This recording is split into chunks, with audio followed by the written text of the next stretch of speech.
Hey guys, welcome back to my channel. I am Wildflower Carm, and today I'm going to be doing my follow-up video to my London and Paris vlog series.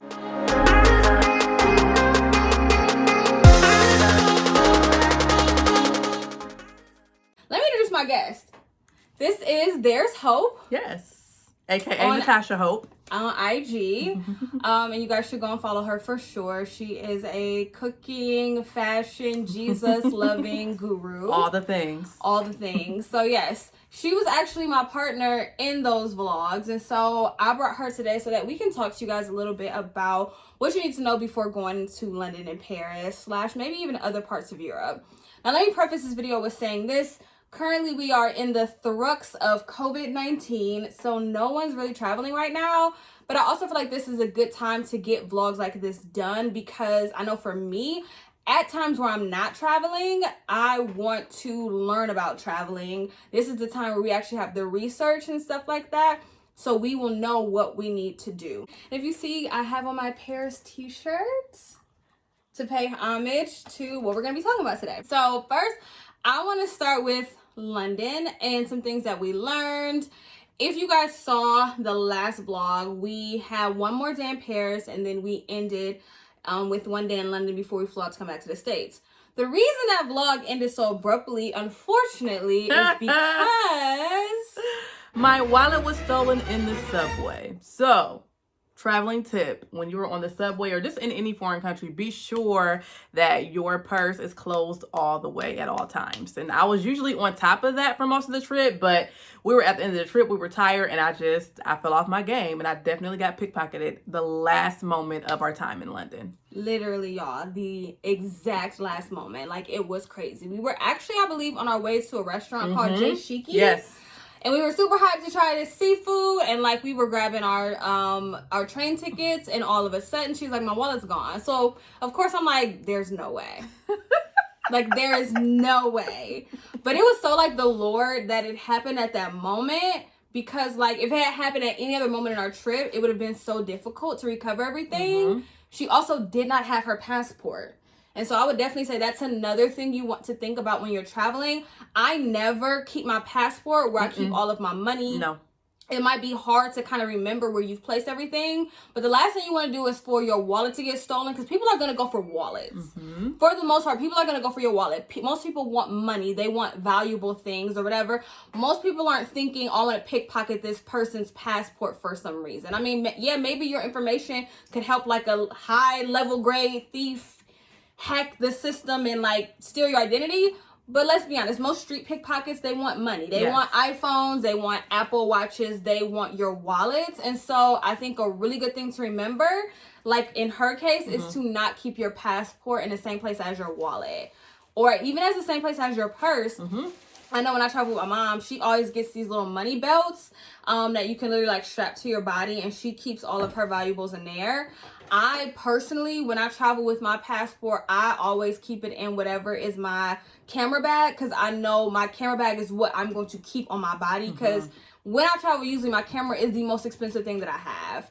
Other than like, you know, money that I have, which of course I'm going to be keeping up with my purse as well. But I honestly would rather have my wallet stolen than my camera, because my camera is footage. That's time. Those are trips that I can't get back. And on top of that, that's like a, you know, a camera that spent thousands of dollars in equipment. So I actually keep my passport in my camera bag, because I always have my camera bag strapped to my body very, very closely. So that is definitely something to think about. And I had my passport actually tucked inside of my bra. I always kept at all times. I had my passport and a little bit of extra cash. So that's another thing too, like spread your cash out. So the guy I had mainly cash in that wallet, but because I had some cash on me, I was able to get home pretty, you know, without any like major hindrances, because I still had cash on me as well. Yeah, so that is definitely something to keep in mind. London was amazing. Yes, it was lit. Amazing. I will say, like, as you guys saw, our trip started off a little bit rocky. Actually, the beginning of the trip started off rocky. Oh, wow. Because we had purchased tickets through WOW Airlines, which is now no more. The airline completely collapsed and we lost our tickets. Thank God for the wonderful people at PNC Bank who allowed me to file a dispute and refunded my money. And so I would even say that that's like a little outside of this video tip. Being someone who's traveled so much for the past like decade and some change, maybe like the past 12 years, I've been traveling. I have built a really good relationship with my bank because they have had to get me out of some sticky situations. I've had to put my mom on my account at different times so she could send me money in Africa and stuff like that. I cannot sing enough praises to PNC Bank and just like how they handle things. And of course, if you're a person who does things with integrity, you don't have to worry about if they have to investigate. But I've had a few situations where I've had fraud from overseas and stuff, and they have always been super gracious and helped me out. So yeah, that's like a bonus tip for this video.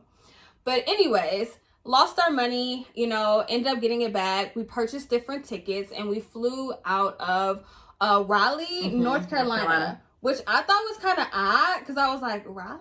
Like, this is not like New York, Chicago. We live on the East Coast.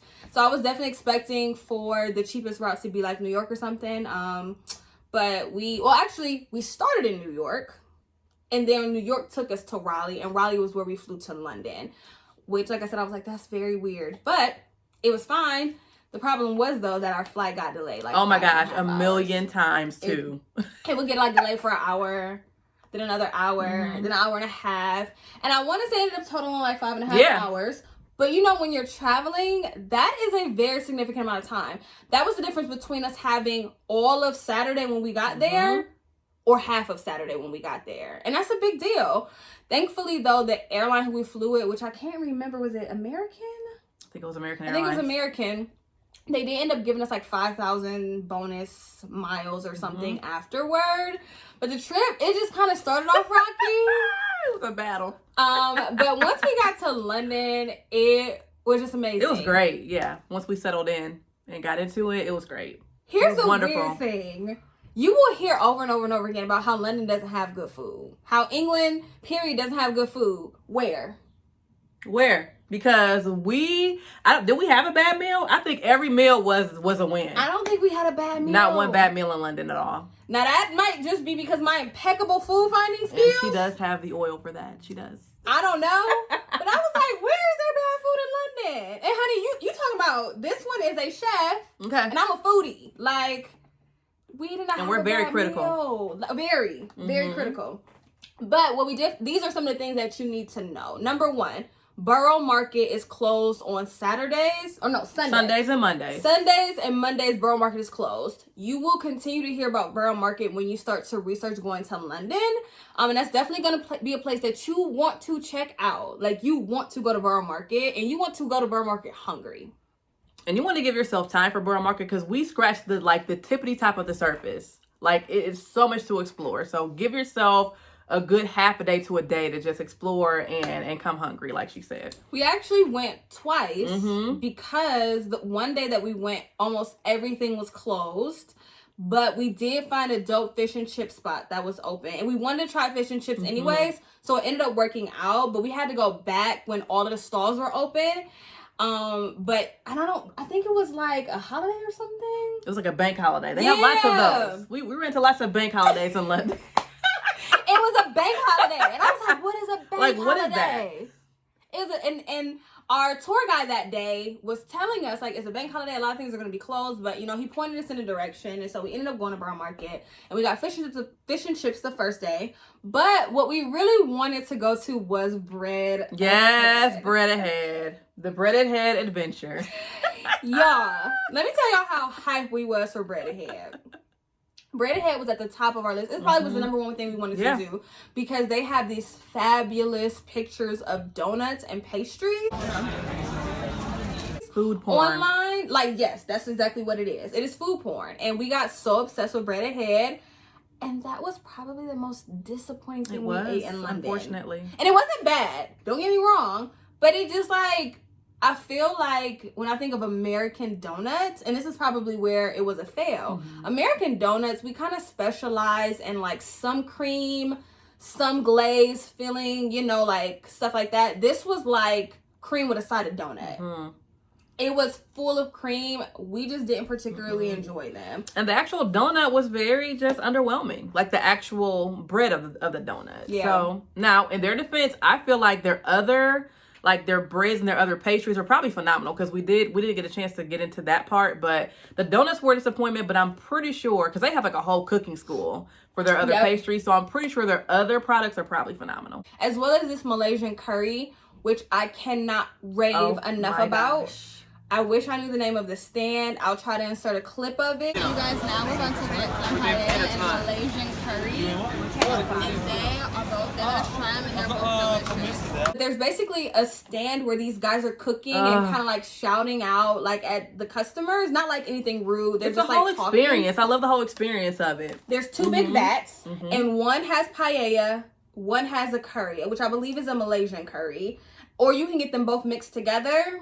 Which is what we did. And we're so glad that we did. Y'all. Just do it. And do it now. And do it 100 times in London. But there's just something for you at Borough Market. There's places where you can get oysters and scallops and Scotch eggs and loaded French fries. Fresh produce, specialty drinks, lemonades, like you name it, they probably have it. Pastas. We went to a place that specialized in grilled cheese sandwiches. Thank you. Thanks. Don't remember the name of it once again, a very complicated name. Yeah. And we tried to split most of the things we did because we knew we wanted to try more, which I would definitely say is something that you want to consider when you're going. Go with friends or a significant other who you want to share with if you want to experience more. Like whenever we go out, we try to share stuff because we know we want to try all the little different things or whatever. But yeah, Borough Market was amazing. Give yourself time, go hungry. There's even like a lot of surrounding restaurants around Borough Market that I looked at and I was like, man, I wish we like had time and like energy to try these. But we didn't. Moving on to other food. Okay. Let's move on. What would you say was your favorite food experience in London? I would say duck and waffle. Yes. Just yes. The whole entire thing about duck and waffle, the vibe.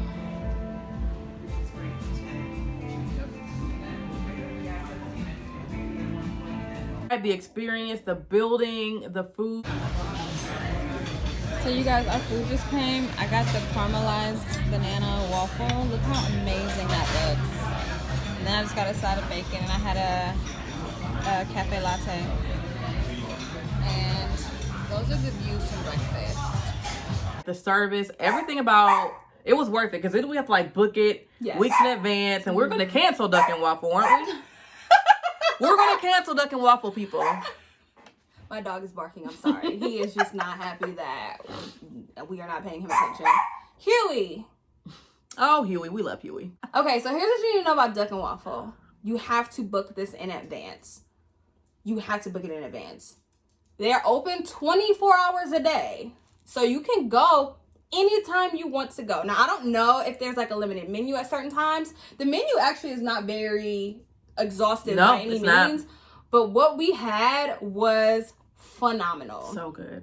It was so good. So good. We went on like a random weekday morning. We booked it in advance, like some days, maybe even weeks in advance. Probably weeks. Yeah. So you want to make sure that when you are planning your trip to London, if you want to experience duck and waffle, you need to start looking into it and seeing if it's too early to book it in advance so you can make sure you have a table. It is surrounded by a literal 360-degree, I believe, view of London. Yes. So you can see the Gherkin. You can see beautiful, just beautiful buildings right from the window. They sat us at the window because there are tables that are in more of the center of the room. But thankfully, when we went, it wasn't super crowded. And this is like a floor-to-ceiling window. This is not like it's huge. Floor-to-ceiling window. Just amazing. Like, it's an experience that you will never forget. But on top of that, the food was actually really good. Yeah. You're not just paying for the experience. But like I said, remember, you need to book that one early. We also went to Tamarind. Tamarind was a really dope Indian spot. My only complaint about Tamarind would be the staff seemed to be a bit snobby. Just a bit. Just a bit snobby. Now, the owner, or he was like a regional manager or something. I remember him telling me that he worked in London and in India. He was so nice to us. Very gracious. He asked us our stories, what we were doing there. He talked to us, but our like specific waiter and a couple of the other waiters I noticed, like waiters made us feel like we didn't belong there. So I was like, okay, noted. We went to Camden Market. Okay, I forgot about Camden Market. Camden Market was overwhelmed. Oh my gosh. There's like so many people here. Especially coming fresh off the plane like that and just, you're not fully rested. Wow. Do not go to Camden Market when you are tired or culturally shook. I ended up ducking off into this place called Cuckoo-Riku. Hidden gem. Hidden gem. For sure. So good. For sure, hidden gem. It was a chicken place. I don't really know how to describe it other than that. It's very simple. Here's our food. Doesn't that look amazing? We got roasted chicken and it has broccolini and mashed potatoes in it. And Tosh got the same thing.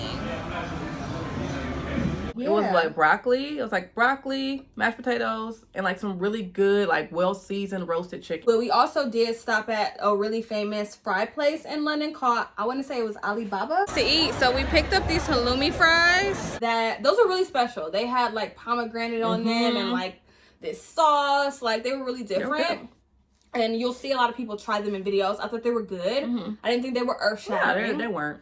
But good though. Yeah, they were good. As much as I love halloumi, they were really good. I would say other notable mentions in London as far as food. We got gelato a couple times. It was really, really good.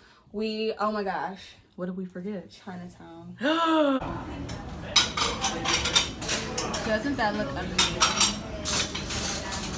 And we've been smashing the fried ribs. They're so good. How's your shrimp? It's good. The ribs.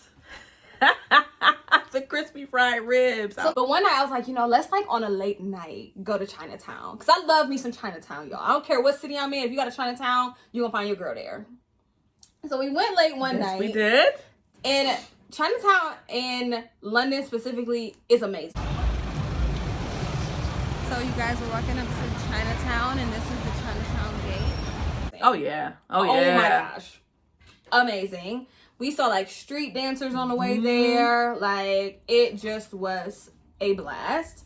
But we stumbled upon this restaurant. I will post the name of it right here because I have no clue what it was called. I ordered the crispy fried pork belly and rice. And we split the ribs. And they were amazing. They were like chili ribs. Fried chili ribs, I believe, was like the name of it. Man. It was just so fun. Like, it just was a fun night because the restaurant was, like, full of people. It was buzzy. It was loud. Like, we were hungry because it was, like, really late at night. It's especially compared to what we go to bed. It was affordable, too. It was so affordable. Yeah, very affordable. The people were nice. It was quick serving. No. We keep forgetting stuff about London food, y'all. High tea. High tea! How serious we was about high tea. We were not playing games. We researched about 50 places for high tea. We wanted aesthetic, we wanted food, we wanted tea, we wanted good reviews. I mean, clearly it's London, y'all. Like, there is no shortage of places to have high tea. But once again, this is something that you want to do. Like, do not skip this part. Go to high tea. Do not pass go, do not collect $200. Go to high tea. Period. Now, we went to the Jimaraya Hotel. Yes. Aesthetic wise, it was not the best. The hotel is beautiful, but it's not like influencer beautiful. It's not bright and airy and open. You are inside of a really dark hotel. So unless you have like your own very decent lighting, it's gonna be kind of hard to video it and photograph it. It was really hard for us. Granted, we didn't have iPhone 11s at the time, which we do now. So it'll probably be a lot easier now. And I've learned a lot more little tricks on how to get extra lighting from other places that I didn't know back then because this was a year ago. But it was kind of hard to film. But the high tea was amazing. It was just so amazing. incredible. It fed all of my it just fed my bougie soul because I'm definitely just a bougie at heart, and it met all the bougie requirements. It just did. So good. And we got into what the menu stated, and it was scones and clotted cream and jam. And you guys, my whole life I've wondered, what is clotted cream? What is clotted cream about? Is it butter? No. Is it cream cheese? No. Is it like if they both had a baby? Kind of. Maybe, yeah. I don't know. It's really good. And mozzarella and ribroom roast beef with the brown bread. You got some selection of sandwiches here. That's mini eclair pistachio, and you got the chocolate delice, rhubarb tart, and mini tiramisu. Tiramisu I had only one because you're allergic for the nuts, Yes. so I put instead the chocolate one. Thank you. Oh, that's nice. You've got some scones here, plain and with raisin, and this is strawberry and clotted cream. There we go. Looks wonderful. Yeah. It's really good on the scone. Let me tell you what we did. Here's the thing. London and Paris you are going to be walking all day. You want to walk around these cities because you want to learn them. You want to experience them. You want to run into those hidden gems. You want to meet people. That's how I feel like you honestly get to know a place. We have been walking around Buckingham Palace. Yeah. Nuck if you Nuck if you buck. Buckingham. Walk to high tea, to this fancy, expensive restaurant that has like a doorman and everything. Went in the bathroom, changed our clothes, freshened up our makeup, put on heels and dresses, and came out to high tea. Had backpacks with us or bags or whatever. Changed into very cute outfits. Like, all of it was amazing, and the tea was amazing. They gave us tea, the same tea that we selected there and took it home. We cannot duplicate it. We can't. So you literally select the kind of tea you want in your experience in your high tea, and they send you home with a 10 case of it about this big to make it at home. I botched that tea every time I tried. Same. Bought the same sugar and everything. Overall, the food experiences in London were phenomenal. Moving on to attractions, some of the things that you want to note is that Big Ben is closed right now. Uncle Ben is sick. He was closed when we were there. He closed now. And when I say closed, I mean he's under construction. So I don't know how much scaffolding is still around it.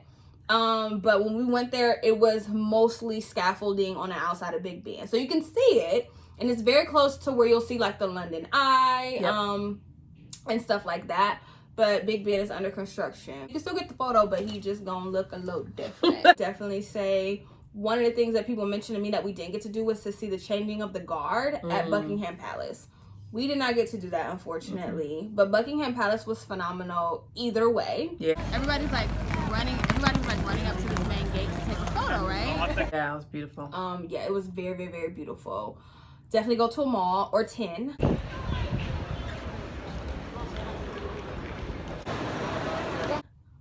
And if you do, shopping is great there. Go to it's a Westfield mall. I want to say it's called like Northfield or something. It's a really big mall. Give yourself 27 days at this mall. 27. Yo, this mall is huge. And it was another one of the things that we did where I wish we had more time. Yeah. The way that this mall is set up is like the bottom half is all luxury, and then they go to like more affordable brands. There's so many affordable brands there in Europe, you guys, that we just don't have here. You have Stradivarius. You just have so many different things that you're just not gonna see in the States. Or at least in where we live in Ohio. They might have these things in LA or parts of New York or whatever, but you have Pull and Bear, you have Stradivarius. There's a lot of stores you're going to want to explore, especially if you're like us and you're traveling on a moderate budget. I would say if you have the time and you go to London during the warm weather, please explore their parks. Like, we didn't get a chance to do that, and they are like renowned for their parks, and they are everywhere, and they're beautiful and lush and green, and many people are just out milling around, having picnics, riding bikes. So I would definitely take some time to just unwind from all the mayhem and just go to a park and chill. For sure. Touching on logistics just a little bit. What we did was we stayed in an Airbnb that was way outside of like the center of the city. It was probably about a 45-50 minute train ride each time. It's honestly up to you what you want to do. Obviously, that's going to cost you in time. I noticed for us that it cost us in time. Tons of time. And it's hard because when you're booking a trip, a lot of times you're looking at the finances. So you're like, oh, here's this very affordable Airbnb versus this very expensive hotel. But what you have to also have to consider with that, you also have to consider that there's going to be times where you're going to change your clothes in the middle of the day. You can't do this if your Airbnb is an hour train ride out and an hour train ride back. And that was something that we didn't super highly consider because we just needed to be able to afford the trip up front. Moving forward, I would probably opt for a more expensive place closer to what we wanted to do. Although it was really nice to stay in that residential neighborhood because we got to experience more of London. Yeah. So that is definitely something to consider. How far is your place that you're staying from what you actually want to do? And just from where people actually hang out and eat and do all the things. Of course, London is a sprawling, huge place. So you're going to have your little pockets. Logistically, be wise about where you place yourself because that's time. And that's also energy because we had to do a lot of walking to get back to train stations to go all the way across town and stuff like that. Paris? Let's move to Paris. Moving on to Petty. Unfortunately, you guys, Paris was almost the exact opposite of London food-wise. We were very underwhelmed by Paris's food. Now, listen, I'm not saying that this is not because Paris doesn't have great food. Clearly, they do. We just didn't put as much effort into researching our food in Paris. I think I kind of thought it's Paris. Like, everything I stumble across will be good. That actually wasn't the case. That was not the case. No, some stuff was actually very average. Some places we ate at were actually very average. I would say very notable things to mention in Paris. Of course, you go to their bakery. And of course, you get croissants. You need to get croissants, period. Why would you not? Period. Of course, there's levels to this. There is levels to this, honey. We tried to go to the most famous bakery in Paris. Put the word right there. It was closed 2 days in a row. One was Ascension Day, which I have no clue what Ascension Day is. These random holidays we kept running into between London and Paris. And it was closed the day after. And here's where you get into like cultural differences. Yes. There was not a sign on that door that said anything, not in English, not in French, as to why they were closed. There was nothing on the website, nothing. And when I thought, if I went to the most famous restaurant in LA and it was just closed on a humbug, somebody gonna know something. Somebody's going to say something. Hey, we're closing the French Laundry because of this or whatever. I have no clue why it was closed. I looked it up here recently. They are open, like, again. Like, people have gone. So, it's not like it closed down or anything. But they were just closed 2 days in a row. Maybe they, holidayed and tacked another day onto the holiday or something. I don't know. But there was, like, both days we went, there were people standing outside wondering why they were closed. Probably they were also tourists like us. But you just want to know that, like, don't get your hopes up too high. Right. There was one local there because when we were kind of wondering out loud, like, why is it closed? He was like, it's Paris. So this is definitely a cultural thing because he wasn't even moved by it at all. I forgot he said that. We do what we want. And I actually thought, like, they can do what they want. This is the most popular bakery in Paris. Yeah. They want to close down for a couple days or 10? Mm-hmm. Have at it. That's probably how they feel. Meanwhile, here in the States, Chipotle is like, we are going to be closed on Memorial Day, but don't you panic. You can get your tacos the day after or the day before. Like, they got whole explanations on the door, pasted, just so you know. You definitely get macarons. We went to La Rey and got those. But let me tell you something about these macarons.